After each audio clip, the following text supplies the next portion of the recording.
All right, guys, good morning. Today we have morning work number 47, and I'm going to explain this for you and walk you guys through it. So for letter A, it says add ER to an adjective to compare two nouns. So an example is Josh is a faster runner than Eli. So we add ER to the end of fast to compare Josh and Eli. We want to know who's faster. So it wouldn't make sense if we said Josh is a fast runner than Eli. We would have to say faster. Then we're going to add est to an adjective to compare three or more nouns. So if I wanted to say Josh is the fastest runner in his grade, we're comparing Josh to the whole entire grade. So we want to add est to the end of fast. So you guys have to decide. You need to circle the correct adjective for each sentence. So follow along, and you can pause the video after each sentence to decide. Number 1 says, this is the blank day of the year. Would I say this is the colder day of the year, or this is the coldest day of the year?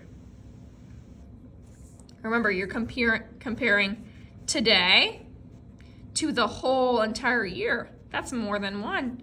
So would I add ER or would I add EST to the word cold? Circle the one that's correct.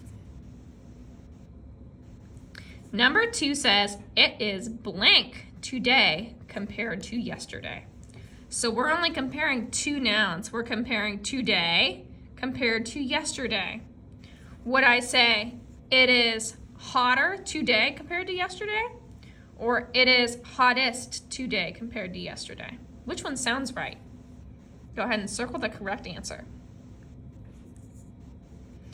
And then the last one, number 3, says, her cookies seem blank than mine.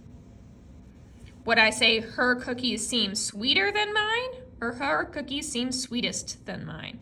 Which one sounds right? Remember, we're comparing her cookies to mine. There's only 2 people. All right, so once you have all of those circled, you're gonna go to B. And it says write number sentences. Remember, number sentences are blank plus blank equals blank or blank minus blank equals blank. Write number sentences using 9, 8, and 17.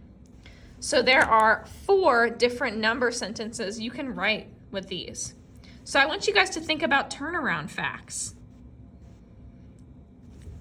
What plus what equals 17? Would 9 plus 8 equal 17? Yes, it would.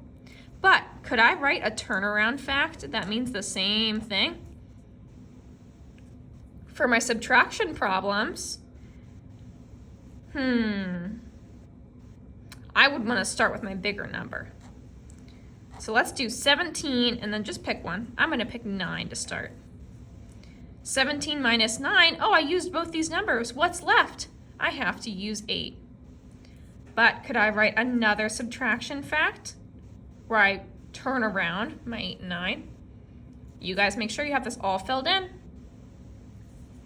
For letter C, it says cross out the word that does not belong in the group. All right, so all of our words should belong in a word family, meaning they belong to kind of the same thing. So the words are month, minute, second, year, and width. Width means how wide something is. So width could be how wide this paper is. But think about what they might be talking about. Month, minute, second, year, width. Are all of these words talking about the same thing? I think a lot of these words are talking about time. Remember, we have seconds, minutes, hours, days, years, months. Those are all ways we read time. But which one of these is not related to time? Go ahead and circle that word. Letter D says, write a word that names the picture. So they put lines here for how many letters there are in this word. So what is this? This is what I talk with. This is my mouth. But I want you to try and spell it and make sure you have 5 letters. I want you to try this on your own. Letter E says, draw a circle around the hexagon. What shape do you think is a hexagon? Circle it. And letter F says, circle the things that go together. So this is kind of the same thing as up here. We're looking for the object that doesn't belong. And again, they're talking about time. So every single one of these things measures time except for one. And I'm going to explain what these are. So this is a clock. It's an alarm clock, actually. This is a scale. A scale is used to weigh things. So that would tell us how much a person weighs. This is what's called an hourglass. And an hourglass uses sand to tell what time it is, how long the time. And then once all the sand's gone, that's how much time has passed. Here's a digital clock. And then this is what we call an analog clock. You guys can see these on our walls in the classroom. So which one doesn't tell us time? Circle that object. And then once you're done, you turn this into the wire basket. Good job, guys.